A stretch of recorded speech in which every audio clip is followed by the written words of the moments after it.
we all know and we heard that the last days a lot. The Suriname, Guyana basin is hot, very hot. So that's good. So a lot of opportunities. If Total is, let's say, positive, we are even more positive that it will happen, and it will create a lot of opportunities, fast-growing demands for food, for goods, services, manpower for the oil and gas industry. That was Dennis Pilu, the manager of the Local Content Development Task Force at Statsoli, the Suriname Oil Company. Now, as Suriname looks ahead to its bright future, it hopes to exploit its oil and gas resources to benefit the people of its country. And one way of ensuring that its people are able to benefit from oil and gas development is to also ensure that there is adequate local content in the sector.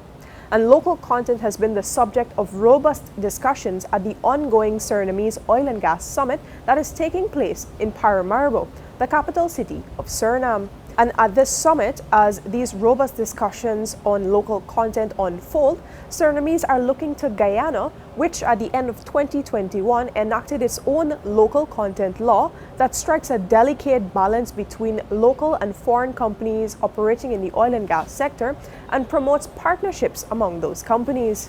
Meanwhile, at the summit as well, private companies that have been able to successfully operate in Guyana and other places have shared their experiences on partnering with foreign companies and maximizing local content considerations.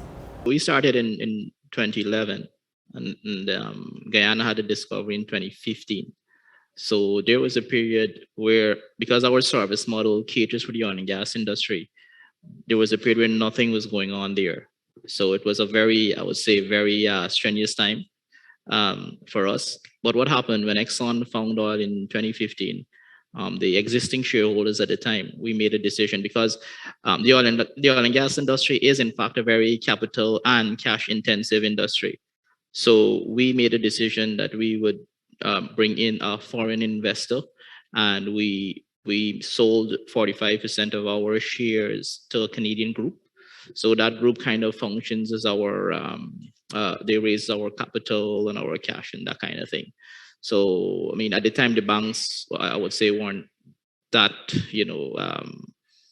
favorable toward lending companies that were startup and that kind of thing. So we went the route of having a strategic finance partner.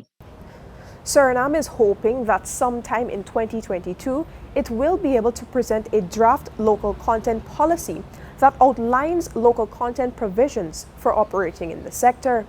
And already, the Surinamese President Chandrika Prasad Santokhi has encouraged investors to come in and invest in the development of Suriname's oil and gas sector, but he says that a focus must be on involving and including locals.